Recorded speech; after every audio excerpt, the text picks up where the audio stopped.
Vimos la necesidad de hacer un conversatorio sobre la situación de las personas indígenas en conflicto con la ley penal, derivado del trabajo que Así Legal ha venido haciendo en el Estado por ya muchos años. El año pasado, justo en 2017, Así Legal hizo un diagnóstico que dio cuenta en donde las personas indígenas se encuentran mayormente en conflicto con la ley penal. Esto derivó en pensar en cómo utilizamos los programas y políticas públicas que ya existen en la entidad para efectos de que se puedan aterrizar para beneficiar a estas personas. De ahí surge la idea de generar un conversatorio en el que estuvieran actores claves, actores que pueden tomar decisiones, como por ejemplo la Secretaría de Asuntos Indígenas, la Fiscalía General del Estado, el Tribunal Superior de Justicia del Estado, además de organizaciones comunitarias y autoridades comunitarias que puedan discutir y debatir tres grandes rubros en los cuales delineamos el conversatorio. Los rubros en los que delineamos el conversatorio estuvieron marcados en primer término en temas de una defensa adecuada.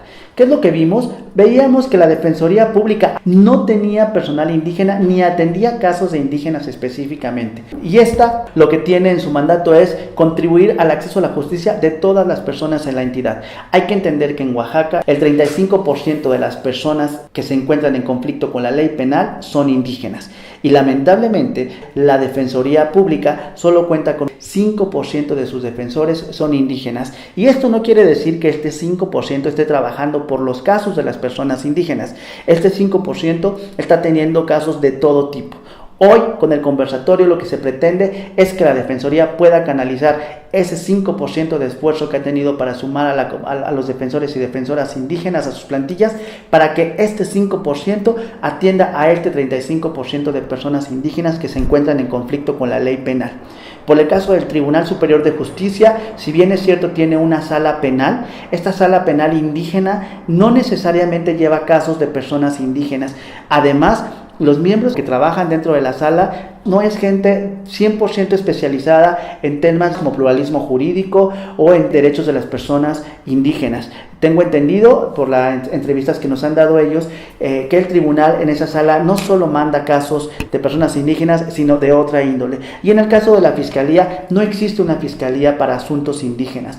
Prácticamente la Fiscalía investiga todos los delitos que se cometen de una manera general, pero no de una manera específica en términos de determinar si la persona que se encuentra en conflicto con la ley penal es o no indígena. Sumado a estas problemáticas, también nos dimos cuenta que el problema viene desde la academia, porque no existen las universidades o los planes de estudio, no tienen un tema de pluralismo jurídico, no tienen una visión intercultural, no hay cursos, no hay diplomados sobre intérpretes traductores.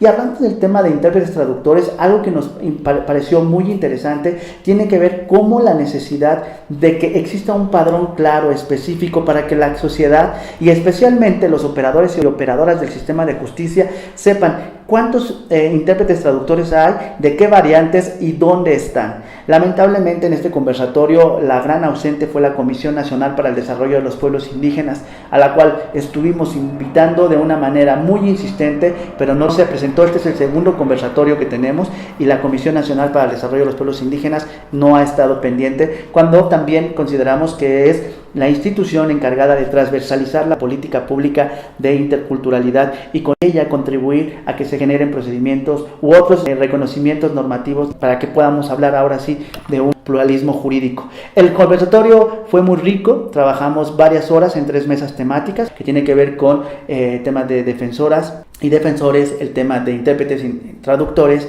y también con el tema del pluralismo jurídico. Al final hubo compromiso de algunas instituciones, por ejemplo el sistema penitenciario ahora ya cuenta con 4 abogados indígenas que están dentro de centros penitenciarios dando acompañamiento y asesoría a las personas indígenas, ¿no? Habrá que supervisar, habrá que identificar cuál es la metodología que tienen de trabajo, pero me parece que ya es un avance contar con esta posibilidad. También hubo dentro de este conversatorio el compromiso de la academia de generar unos diplomados de manera intercultural con el propósito de ir sentando las bases y ir identificando o ir llenando estos vacíos de acceso a la justicia que tienen las personas indígenas. Desde Así Legal consideramos que los actores más importantes y actores claves en esta problemática de la denegación de derechos a las personas indígenas, en primer término, por supuesto, son las comunidades indígenas, las autoridades comunitarias que finalmente jugaron un papel importantísimo dentro de este conversatorio, porque finalmente ellos ellos son los que viven la problemática, ellos son la población que no está siendo reconocida, sus sistemas normativos no están siendo reconocidos, así es que ellos son los actores primordiales. Otro segundo actor importantísimo, por supuesto, las organizaciones de la sociedad civil que trabajan por los derechos humanos de las personas indígenas, y finalmente, por supuesto, aquellos tomadores de decisiones que para nosotros también son elementales. Por ello fue invitada el Tribunal Superior de Justicia, la Fiscalía General del Estado, la Secretaría de Asuntos Indígenas, la Comisión Nacional para el Desarrollo de los Pueblos Indígenas, que fue invitada pero no estuvo, y la Subsecretaría del Sistema Penitenciario también, quien estuvo ahí muy atenta sobre el papel, con este conversatorio trabajando, ¿no? Los resultados fueron bastante buenos. En primer término, identificamos que es un espacio que debe de ser permanente hasta que logremos que se puedan incidir o aterrizar algunas políticas públicas, ¿no? Además, hubo compromisos por parte de la academia de generar espacios de capacitación para que los alumnos puedan tener una visión más intercultural y puedan entonces contribuir al acceso a la justicia de las personas indígenas. Por cuanto a las instituciones, se comprometieron a focalizar los casos de personas indígenas a defensoras, fiscales o jueces que conozcan los usos y las costumbres de las comunidades o que tengan una visión intercultural bastante amplia. Estos son los primeros pasos. En realidad falta mucho por hacer. La intención era tener un consenso con las autoridades comunitarias, con las organizaciones de la sociedad civil y con los actores de gobierno, digamos, para que vayamos conjuntamente empujando este programa o política pública hacia el Congreso.